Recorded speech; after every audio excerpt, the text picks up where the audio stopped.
Hello. Today I'm going to tie for you my version of a stimulator. It's kind of a mashup of different materials and techniques, but I'll talk more about my objectives and its features as we tie the fly. So like most stimulators, it's going to be on a long curved hook, in this case a TMC 200, size 14. I'm going to use some craft cord, it's poly, for the Shuck, and some Comparadun for one of the wings, the rear wing. And then I'm going to use some white poly for the front wing, and we'll talk about that too. And then I'm going to wrap the hackle through a little bit of rabbit fur dubbing. I'm going to use a Grizzly saddle hackle and hold it all together. In fact, the rear section of the body is going to also be this thread, but it's a size 8/0 Uni Thread in tan. So I've got the hook and the vise. I'm going to get started. Now here I'm leaving a little room. I'm not sure if that's just to mark where the hackle goes or if I'm being thrifty and saving some thread, but I have the thread started. I'm working my way back. And on these curved hooks, it's nice to tilt it a little bit to level off that area where you're going to tie in the tail. And if it were still level, you'd probably see that I stopped the thread about even with the barb. I know folks got concerned about not pinching barbs. I don't always pinch them till I get to the stream for a couple of reasons. Sometimes we really do want to keep the fish and eat them. Not very often, but more importantly, it holds the hook in the foam fly boxes uh, a lot better, and you don't end up with a box full of loose flies. So I have some older fly boxes, and that was a problem. So here we tied in that craft cord. It's going to be the Shuck or the short puffy tail on this fly. I'm not sure it's a Shuck. It depends on what you're trying to imitate. But it does help it float. And I'm going to wrap over that. It thickens the rear section of the body.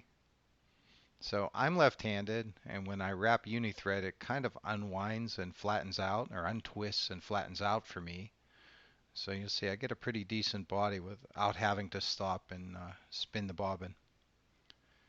So I did about, well, there it looks like somewhere between a quarter and a third of the hook shank. And that's going to be the rear section of the body, but that's the stopping point for where I'm going to tie in that first wing. So I had to come at this from a different angle to miss the camera. I grabbed the other snips there and want to leave that tail about the length of the hook gap. And here's that little pinch of Comparadun hair, and I bring it in about even with that tail. A couple of loose wraps and then snug it up. And if you wrap back over without killing it with pressure, it won't flare the tips, and then or too much anyways. And then it'll kind of leave a nice shaped tail, wing or tail back there. I'm sorry, I'm calling it a tail. That's the wing. And we'll pull everything up and snip off the butt sections of that deer hair. I'll hide that last one from you with my finger, and we'll just yank those other two hairs out of there.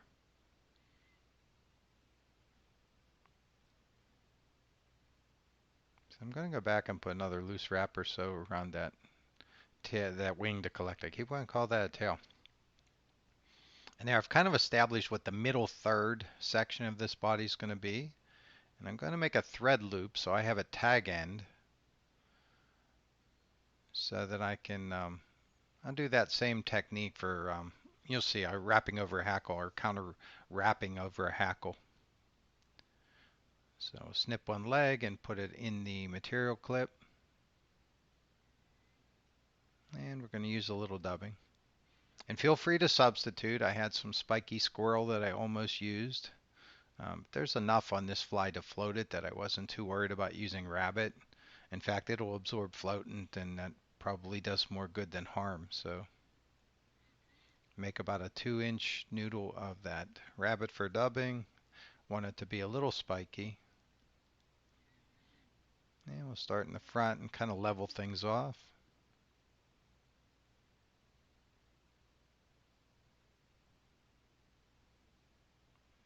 And just come back up and give it a couple of wraps to keep things in place. So here we're tying in our saddle hackle.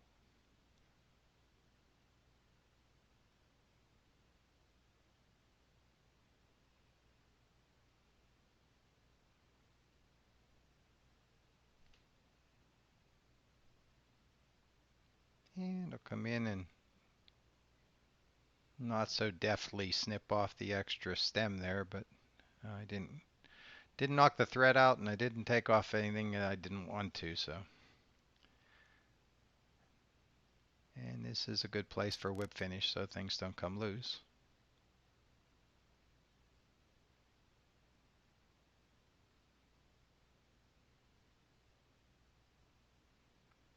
So here, yeah, what I was trying it for, if it's summertime here in Pennsylvania, and the grasshoppers, and they sometimes are on the smallish side, so these that make a good imitation for a grasshopper.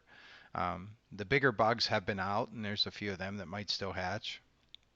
So I was looking for something it was complex enough that it looked like, it looked buggy, it looked like trout food, and but I didn't want, we have a box full of foam hoppers and all that other good stuff, and when the water gets low and clear, those don't necessarily full fish like you'd hope they would. So they do make a great indicator, and you can do dry dropper, but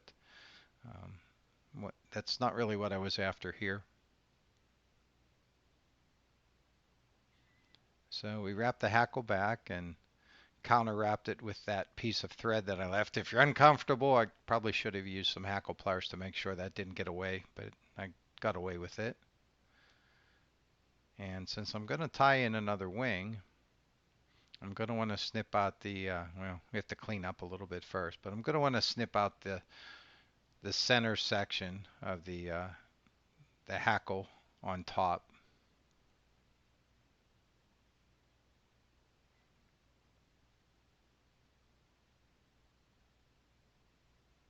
I don't want this wing to stick straight up, and it may not have mattered, but so here I could have used, and I sometimes do, use that same craft cord for the front wing, but for contrast and for purposes of the video, I just went with a piece of white poly that I had laying here as well.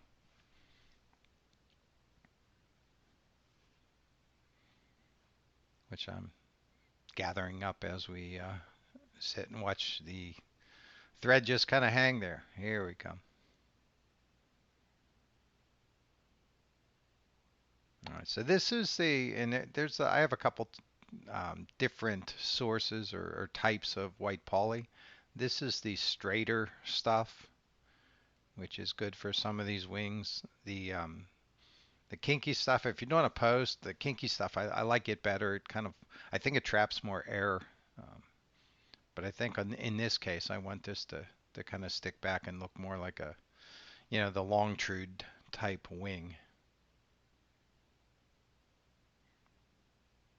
So snip off the excess.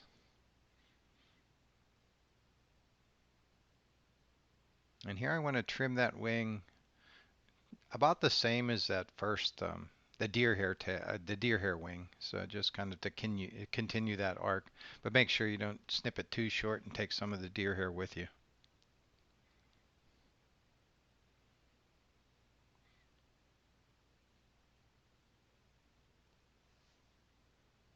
And I could just tie in the hackle and wrap over it and keep it butted tightly together and make a real thick, hackled section up front. But I kind of want to use or tend to use a little dubbing here as well, just to level things out and to thicken that center section and kind of make it look that it has to look like a head on this. A lot of these stimulators, they go even bigger. So I think I struck a happy medium here with what I did.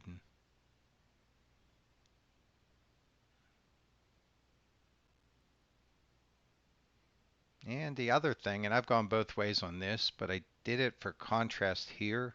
When I wind the hackle, it kind of it leans forward, and I like the look. There's a little separation there.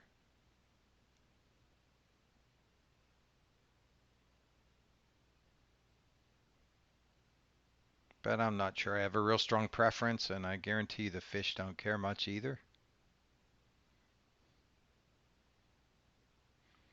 And that was probably 4 or 5 wraps. They weren't butted real tight together, but it did. I did put a few wraps on there. We want this to float. And depending on conditions, I don't do it here, but you could come in underneath and trim out a section and have it lay a little flat in the water or lower in the water.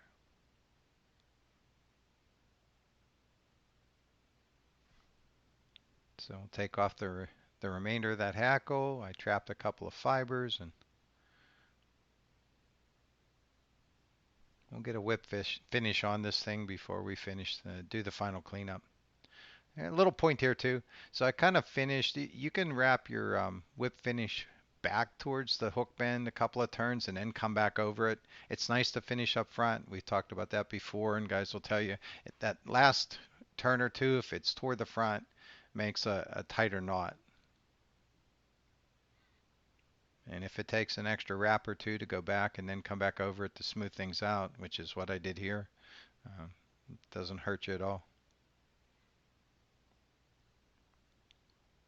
So I'll take off those last few hairs and come in with a bodkin and a drop of Sally Hansen's Hard as Nails just to kind of keep the knot in place.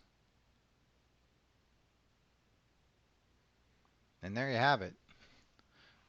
Zoom in a little bit and center it. That's my version of the Stimulator, or at least what I'm playing with now. And I hope that helps you out. I hope you put a few in your box and catch some fish.